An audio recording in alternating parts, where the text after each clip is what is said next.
దీపావళికి పేదింట వెలుగులు. పండుగలోపు ఇళ్లు పూర్తి చేయాలని సీఎం చంద్రబాబు ఆదేశం. ఇప్పటికే 2,50,000 గృహాలు పూర్తి. తుది హంగులు దిద్దుకుంటున్న పేదల నివాసాలు. సీఎం ఆదేశాలతో ఊపందుకున్న పనులు. ఆప్షన్ 3 ఇళ్ల నిర్మాణాల వేగవంతం. అమరావతి ఆంధ్రప్రభ.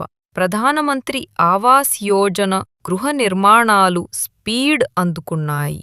పేదల సొంతింటి కల నెరవేర్చే లక్ష్యంగా కూటమి ప్రభుత్వం అడుగులు వేస్తోంది.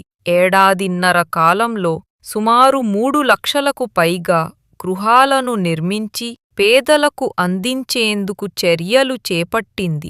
రాష్ట్ర వ్యాప్తంగా ఒకేసారి 3 లక్షల గృహాల్లో సామూహిక గృహప్రవేశాలు చేసే దిశగా గృహ నిర్మాణ శాఖ ప్రణాళికలు రూపొందించింది.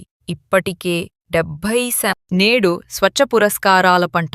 పురపాలిక విభాగంలో మంగళగిరి, తాడిపత్రి, బొబ్బిలి 21 కేటగిరీల్లో, రాష్ట్ర స్థాయిలో 69, జిల్లా స్థాయిలో స్వర్ణాంధ్ర స్వచ్ఛంద్ర కార్యక్రమంలో భాగంగా నేడు ముఖ్యమంత్రి చంద్రబాబు స్వచ్ఛతా అవార్డులు ప్రదానం చేయనున్నారు. స్వచ్ఛాంధ్ర లక్ష్యాల్లో ఉత్తమ పనితీరు కనపరిచిన సంస్థలు, వ్యక్తులు, ప్రభుత్వ శాఖలకు తుమ్మలపల్లి వచ్చా ఆండి స్వర్ణ ఆంధ్ర 1,257 అవార్డులు విజయవాడలో కళాక్షేత్రంలో సోమవారం అందించనున్నారు. మొత్తం 21 స్వచ్ఛతా అవార్డులను ప్రదానం చేయనున్న 6 గ్రామ పంచాయతీలు ఎంపికయ్యాయి.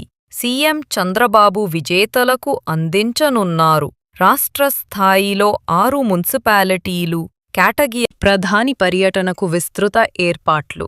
నంద్యాల. ఆంధ్రప్రభ బ్యూరో. ప్రధానమంత్రి నరేంద్ర మోడీ నంద్యాల జిల్లాలోని ప్రముఖ పుణ్యక్షేత్రమైన శ్రీశైలంలోని భ్రమరాంబిక మల్లికార్జున స్వామి దేవస్థానానికి ఈ నెల 16వ తేదీన రానున్న నేపథ్యంలో విస్తృత ఏర్పాట్లు చేస్తున్నారు.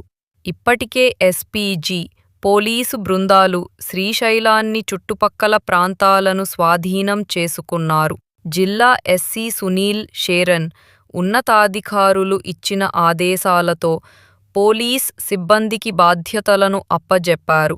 రూ. 1,600 కోట్లతో అభివృద్ధి ప్రణాళికలు.